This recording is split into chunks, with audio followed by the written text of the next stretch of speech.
அனைவருக்கும் வணக்கம். ஓம் சாய்ராம். ஜெய் ஜெய் சாய்ராம். குருவே சரணம். குரு கடாட்சம். மன ஆரோக்கியமே உடல் ஆரோக்கியம். சரிங்களா? எதுக்காக மனசை பற்றி சொல்லிகிட்டே இருக்கிறதுன்னா, மனசை நாம் எவ்வளவு நாம் அமைதியாக ஆரோக்கியமாக வச்சுட்டு இருக்கோமோ அந்த அளவுக்கு தான் நம்ம உடல் ஆரோக்கியமாக இருக்கும். மனம் அமைதி இல்லை அப்படின்னு வைங்களேன், உடம்பு டோட்டலாக அதனுடைய சக்தியை இழந்துடும்.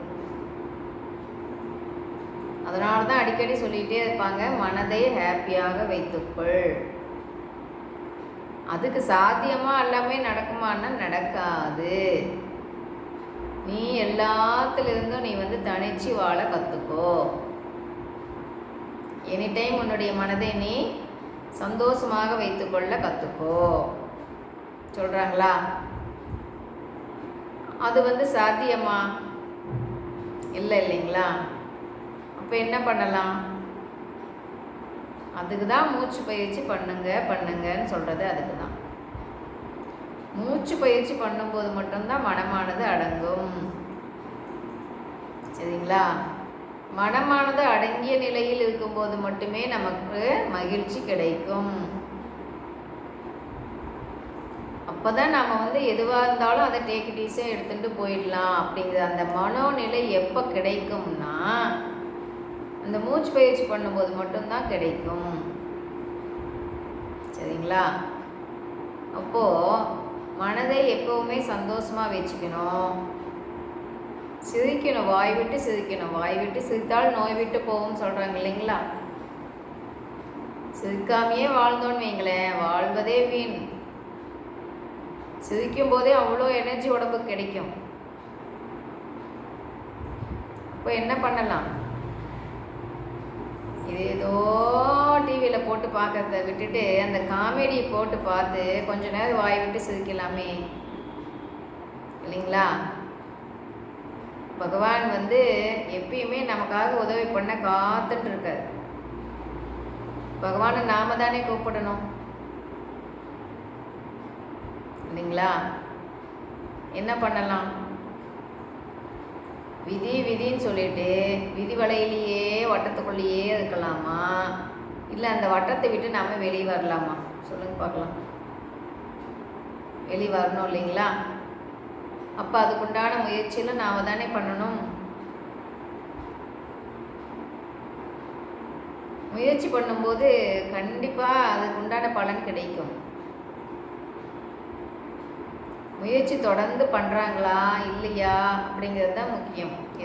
எந்த ஒரு விஷயம் நம்ம பண்ணிகிட்டு இருக்கும்போதும் அதை தொடர்ச்சியாக நம்ம முயற்சி பண்ணிட்டு இருக்கோமா இல்லையா அப்படிங்கிறது மிக மிக அவசியம்.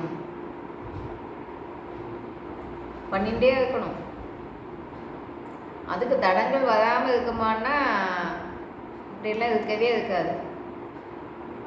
என்ன தடங்கள் வந்தாலும், என்ன மேடு பள்ளம் வந்தாலும் நம்ம பயணப்பட்டு போய்கிட்டு இருக்கும்போது விடாமல் தொடர்ச்சியாக போய்கிட்டே இருக்கணும். அப்போ தான் வாழ்க்கையில் வெல்ல முடியும். சரிங்களா? இப்போ பகவான் கூட இருக்காருன்னு வைங்களேன், எவ்வளோ தடை வந்தாலும் அதையும் மீறி அப்படியே ஜெயிச்சு காட்டலாம். அதுதான் நம்மளுக்கு துணை பகவான் மட்டுமே, பாடிகார்டு. பகவானே பாடிகார்டாக இருக்கும்போது நம்மளுக்கு வேறு துணை வேணுமா? சொல்லுங்க பார்க்கலாம். எதுக்காக பயம்? அந்த பயத்தை விட்டு முன்ன வெளியே வாங்க.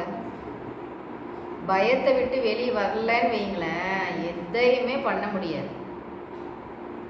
எதுக்கு பயப்படணும்? கொலை பண்ணுறோமா, குத்தம் பண்ணுறோமா? எதுக்கு பயப்படணும்?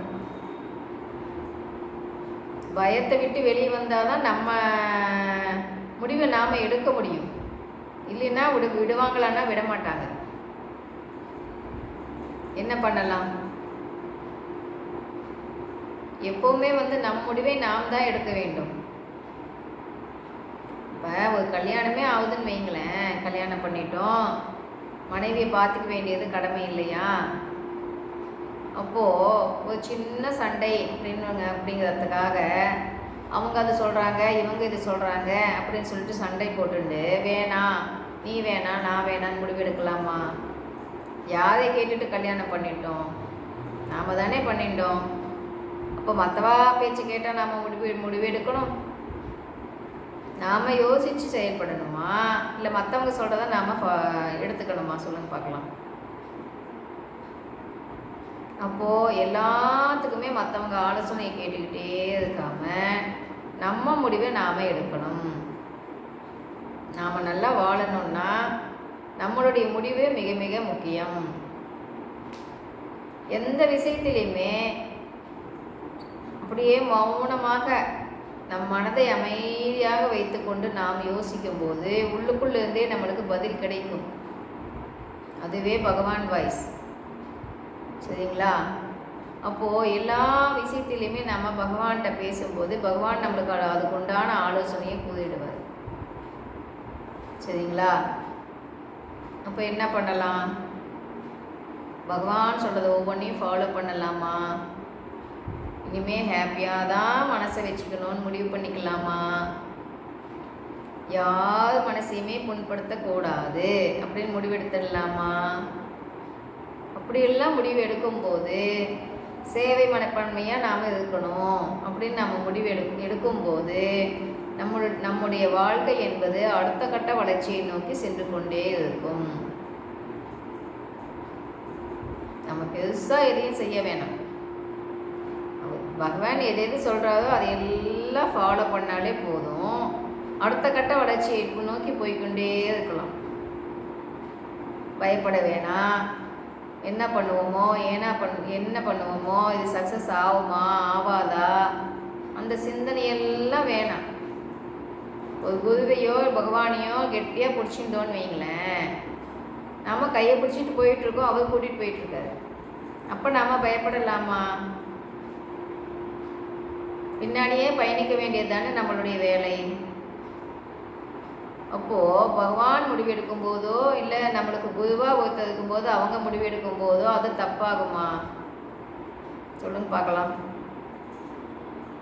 அப்போ எந்த நிலையிலையுமே நாம் குழம்பிக்காம நம்ம அவர் பின்னாடியே பயணம் பண்ணிட்டு போய்கிட்டே இருக்க வேண்டியது அவசியம்.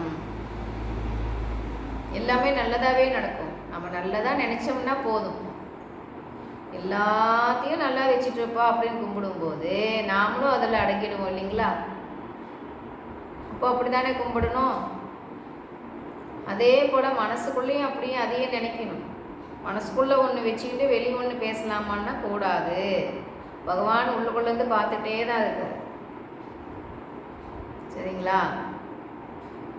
எல்லாத்தையும் சந்தோஷமாக வச்சுக்கும் போது மட்டும்தான் நாம் சந்தோஷமாக வாழ முடியும். எதை விதைக்கின்றோமோ அதுதானே கிடைக்கும். மாற்றி கிடைக்குமா? இப்போ என்ன செடி வைக்கிறோமோ அந்த செடி தானே, அந்த இது தானே வளர்ப்போமா? மாங்கனி, அந்த மாங்கனி செடி அதை நடுறோன்னு வைங்களேன், அதில் அது பெருசாகி மாம்பழம் தானே விடும், தேங்காயாக விடும். அதை போல் நாம் என்னென்ன கொடுக்குறோமோ அதுதான் நம்மளுக்கு அப்படியே ரிப்பீட் ஆகும். எல்லா விஷயத்துலையுமே அப்படி தான். அப்போது நல்ல குணம் என்பது, நல்ல பண்பு என்பது மிக மிக அவசியம். இவ்வளோ நாள் அப்படி இல்லைன்னா கூட இப்போ நாம் தெரிஞ்சுக்கிட்டோன்னு வைங்களேன், இப்போ என்ன பண்ணலாம்? கொஞ்சம் கொஞ்சமாக அதுக்கு நாம் நம்மளை தயார்படுத்திக்கிட்டே வரணும். பயிற்சியை விட நம்மளுடைய மனமாற்றம் எந்த அளவுக்கு உள்ளது என்பது மிக மிக அவசியம். அந்த மனதை நாம் மாற்றிக்கொண்டே வந்து கொண்டு இருக்கும்போது என்ன ஆகும்னா அப்போ தான் அதிசயம் நடக்கும். டக்குன்னு எல்லாமே நடக்கும். பயிற்சி மட்டுமே காரணமானா கிடையாது. பயிற்சி பண்ணிக்கிட்டே நம்மளுடைய மனதையும் நாம் மாற்றி பகவான் என்னென்ன சொல்கிறாரோ அந்த மாதிரி நம்ம ஃபாலோ பண்ணி நம்ம மனசை அது கூட பேசி அது போல் நாம் நடைமுறைக்கு வந்துடணும். என்ன சொல்கிறாரோ அதுபடி நாம் வாடும்போது நம்ம மனசை சேஞ்ச் பண்ணிவிட்டு தூய்மைப்படுத்திட்டு தூய்மையாக மனசை வச்சுட்டு இருக்கும்போது நம்மளுக்கு அப்போ தான் அதிசயம் நடக்கும். அடுத்த கட்ட வளர்ச்சி என்பது அப்போ தான் கிடைக்கும். சரிங்களா? ஹீலிங் பண்ணாலே நல்லா மண்ணம் ஆகும். எப்போ ஆகும்? மனதையும் தூய்மைப்படுத்திக்கணும், ஹீலிங்கும் நாம் பண்ணணும். அப்போ தான் அது சக்ஸஸ் ஆகும். மனதை வந்து தூய்மைப்படுத்துன்னு பகவான் சொல்லிகிட்டே இருக்கார். நாம் குப்பையாட்டம் மனதை வச்சுட்டு நம்ம வந்து இது கற்றுக்கிட்டோம், அது கற்றுக்கிட்டோம், அதை பண்ணலாம், இது பண்ணலான்னா அது முடியுமா? இப்போது ஒரு ஹீலிங்காக நாம் வந்து ஒரு பயிற்சி பண்ணிட்டு இருக்கோன்னு வைங்களேன்.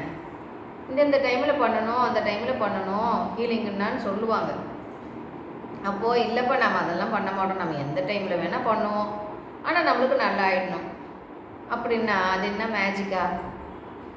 மேஜிக் கூட நடக்கும். அது எப்போ நடக்கும்? மனசு தூய்மையாயிடுச்சுன்னா மேஜிக் நடக்கும். அது முடிக்க நடக்குமானா நடக்காது. அப்போது நம் மனதை நாம் தூய்மைப்படுத்துவது மிக மிக அவசியம். மன அமைதியே மன ஆரோக்கியமே உடல் ஆரோக்கியம்.